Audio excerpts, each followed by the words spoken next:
Bien qu'il soit principalement connu à travers son portage sur PlayStation, Cyber Sled est à l'origine un jeu d'arcade sorti en 1993, soit près de 2 ans avant son arrivée sur la 32 bits de Sony.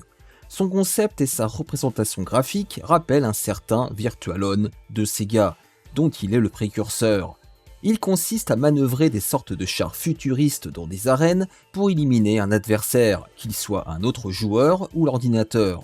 Sa réalisation technique lui vaudra une nomination aux AMOA Awards de 1994 et probablement aussi la 2e place des jeux d'arcade les plus populaires au Japon en octobre 1993. Mais plus important, qu'avaient pensé nos chers journalistes de Console Plus de cette version PlayStation ?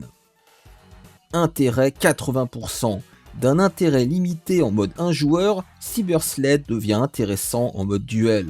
Encore faut-il aimer les combats de tanks. Je suis fou de Cyber Sled en arcade, et la version PSX ne m'a pas déçu.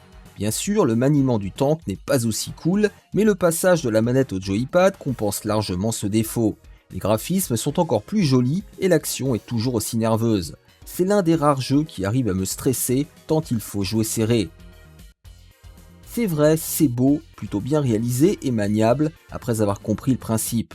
Mais des poursuites qui durent des heures dans une arène grande comme mon pouce ne présentent à mon avis que peu d'intérêt. On ne va pas se mentir, la découverte de Cyber Sled ne partait pas sur de bonnes bases. Mais contrairement aux apparences, je suis de nature optimiste.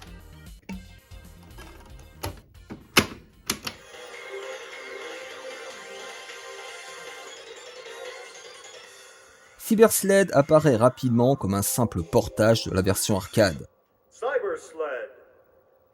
À part la présence d'un mode 2 joueurs, il n'y a rien d'autre qu'un mode arcade consistant simplement à sélectionner l'un des 6 personnages et à enchaîner une dizaine de combats à 1 contre 1 dans des arènes. Si un effort a été fait pour moduler les caractéristiques de chacun des chars sur 3 paramètres, vitesse, puissance et résistance, il n'en est pas de même concernant les arènes, au nombre famélique de 5. Cela conduit donc à rejouer plusieurs fois les mêmes. Il est dommage qu'un stage n'ait pas été attribué à chaque adversaire, et peut-être aussi qu'il soit si petit. Quoi qu'il en soit, chaque arène propose évidemment une configuration différente, plus ou moins axée sur la dissimulation et l'offensive en fonction de l'agencement des murs et des obstacles. Une fois plongé au cœur de l'action, le jeu se résume à une partie de cache-cache et de tir au pigeon. Le maniement des tanks est spontané. On les déplace avec la croix multidirectionnelle, on strafe avec les boutons L et R et on dispose de 2 boutons d'action, une mitrailleuse et un missile, limités en nombre. Heureusement, des munitions et même des soins disséminés sur le sol permettent de se ravitailler. À vrai dire, le feeling très arcade du titre et la recette, aussi simpliste soit-elle, fonctionnent. Vous devrez adapter votre stratégie en fonction des adversaires. Face à un tank surarmé et ultra résistant, il va sans dire qu'on évitera les attaques frontales. Mais vous l'aviez deviné, le problème de Cyber Sled est d'abord sa totale indigence en solo.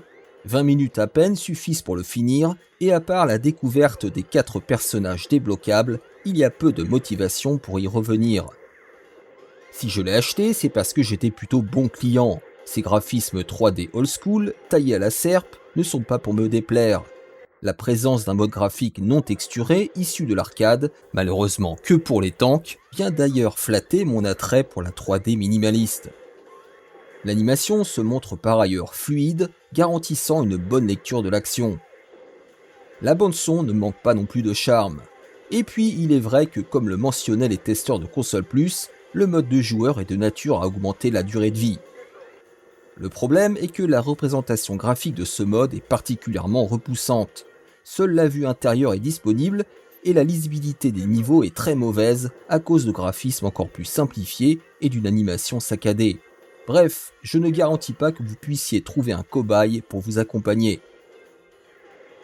D'un certain côté, le titre de Namco est à l'image de son contemporain Starblade, un jeu d'arcade de 1991 qui a été converti tel quel, sans ajout de contenu ou presque. À l'époque, cette vacuité était en partie compensée par une réalisation technique inédite sur console. En 2024, ce n'est hélas plus le cas.